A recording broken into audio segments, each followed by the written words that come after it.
Meus irmãos, minhas irmãs, chegamos a esta solenidade de Pentecostes, em que nós celebramos o dom do Espírito Santo que inaugura a missão da Igreja como sinal da presença do ressuscitado, como comunicação do amor do Pai, como penhor de salvação, de vida para todos os povos, todas as raças, todas as culturas.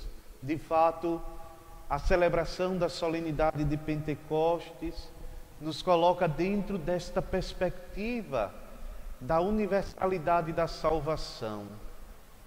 Há uma imagem bonita do antigo missal que diz que a encarnação é o nascer do dia.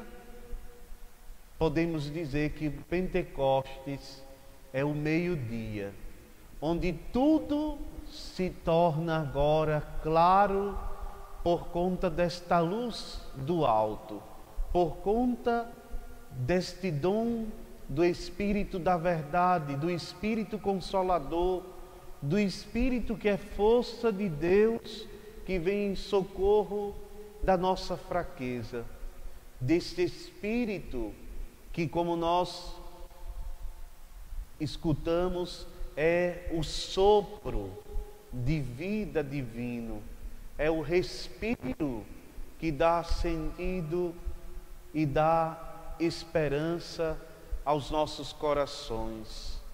Mas hoje nós somos chamados a meditar a partir desses textos tão conhecidos nossos. Na primeira leitura, no texto dos Atos dos Apóstolos, que junto do Evangelho de São João, no capítulo 20, nos dá a ideia principal de como compreender esta ação do Espírito Santo derramado em nossos corações no dia de Pentecostes. No primeiro texto, nós encontramos um sinal muito significativo e até mesmo revelador do ponto de vista da história da salvação. O vento impetuoso e o fogo, as línguas como de fogo, que se repartiram e pousaram sobre cada um. No Antigo Testamento, Deus já havia falado no vento. No Antigo Testamento, Deus já havia se manifestado no fogo. É por isso que se celebrava com muita alegria, depois da Páscoa, 50 dias, a festa da sementeira. Para Israel era uma festa que recordava a conclusão da aliança no Sinai. Mas esta celebração da aliança no Sinai determinava não somente a lei como uma imposição, mas muito pelo contrário, a lei de Deus como um pacto de fidelidade, como um pacto que só é possível de ser vivido na liberdade, na autêntica liberdade, de modo que o Pentecostes de Israel, a festa do Antigo Testamento que já tinha esse nome, estava ligado àquela consciência do povo como o povo da lei, como o povo da aliança. O que nos leva a dizer que era a celebração da existência de Israel como povo de Deus. Nos Atos dos Apóstolos, nós podemos entender que aquele sinal da aliança no Sinai foi desenvolvido e assumiu agora proporções maiores, o povo de Deus do Antigo Testamento, na experiência do Pentecostes do Novo Testamento, que é a vinda do Espírito Santo, faz com que todos os povos compreendam a salvação que vem de Deus. Podemos dizer, o Espírito Santo, diferente daquela situação de Babel no livro do Gênesis, concede a todos os povos, como nós escutamos na primeira leitura, gente de todo lugar compreende o anúncio da salvação. A igreja abre as fronteiras por causa do Espírito Santo. O Espírito Santo atualiza, planifica, amplia, desenvolve aquela aliança no Sinai e faz com que todos os povos possam chegar ao conhecimento da verdade de Deus, revelado em Cristo por meio do seu Espírito. Por isso, diz o texto dos Atos dos Apóstolos, todos ficaram cheios do Espírito Santo. Gente de todo lugar escutavam na sua própria língua e depois anunciavam as maravilhas de Deus, conforme aquilo que o próprio Espírito os conduzia. Há um argumento teológico muito bonito do Papa Bento XVI, que diz que o novo povo de Deus é assim compreendido como o novo Israel, porque recebeu o dom do Espírito Santo. E o Espírito Santo, que é aquele que constitui a igreja como este novo povo da aliança, é formado por todos os povos. Agora, eu gostaria de citar um pensamento bonito do Papa Bento XVI, quando em 15 de maio de 2005, ele afirmou, concluindo, ou melhor, explicando esta realidade do Espírito que desceu sobre todos. Diz o Papa: a Igreja, desde o início, é católica.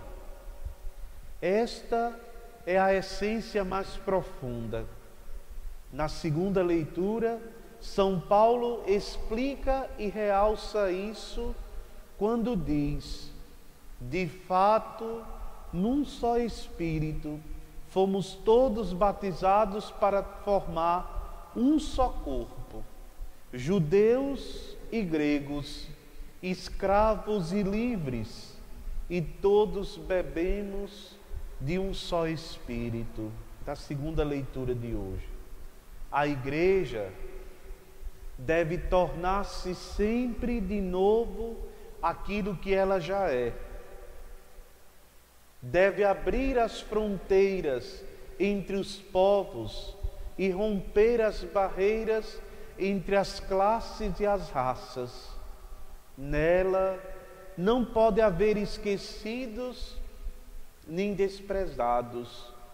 Na Igreja existe unicamente irmãos e irmãs livres em Jesus Cristo. E explica o Santo Padre: vento e fogo do Espírito Santo devem infatigavelmente abater aquelas barreiras que nós, homens, continuamos a erguer entre nós. Devemos sempre de novo passar de Babel, do fechamento em nós mesmos, para Pentecostes. Por isso, devemos continuamente pedir que o Espírito Santo nos abra, nos conceda a graça da compreensão, de modo que nós possamos tornar o povo de Deus, proveniente de todos os povos, ainda mais, diz o Senhor, diz São Paulo, no Senhor, em Cristo, que como único pão a todos alimenta na Eucaristia e nos atrai para si no seu corpo martirizado na cruz. Nós devemos tornar-nos um só corpo e um só Espírito. Todos receberam deste Espírito para que vivamos na comunhão da fé que nos faz um povo católico, testemunhas em todos os lugares do mundo da mesma verdade, conquistada, merecida para nós pelo sangue de Jesus e pelo dom do Espírito Santo. No texto do Evangelho, aparecem algumas imagens muito significativas para a gente entender e viver este Pentecostes. Primeiro, as portas fechadas.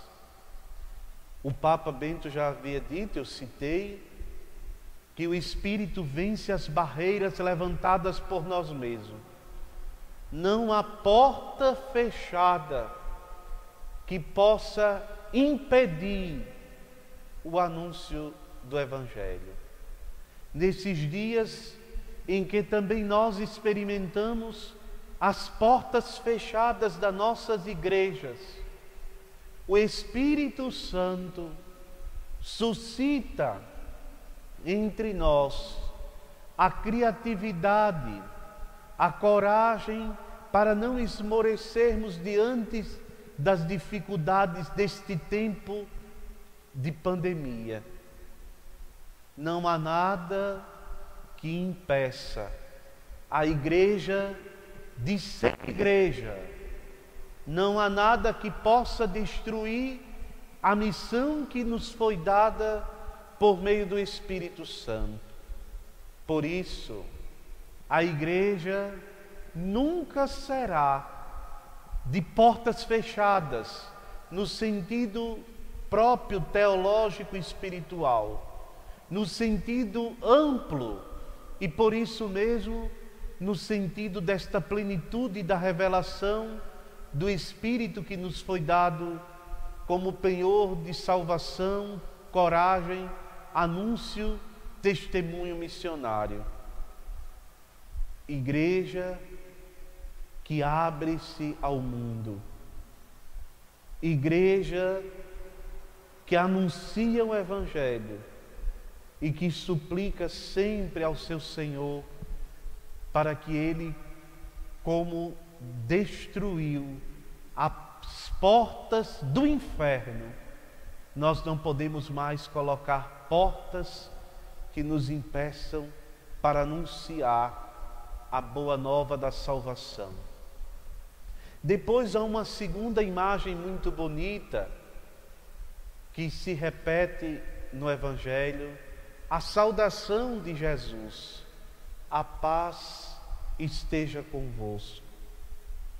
É nesta experiência da paz que nós experimentamos a presença de Deus e nós nos tornamos no mundo a presença de Deus quando testemunhamos esta paz. Esta paz deve ser compreendida como o mistério do amor de Deus, da sua presença consoladora, da sua força que nos sustenta. Por isso, nós compreendemos que Deus é amor e o Espírito Santo é o fogo deste amor que vem até nós para nos ensinar qual é o caminho da nossa missão.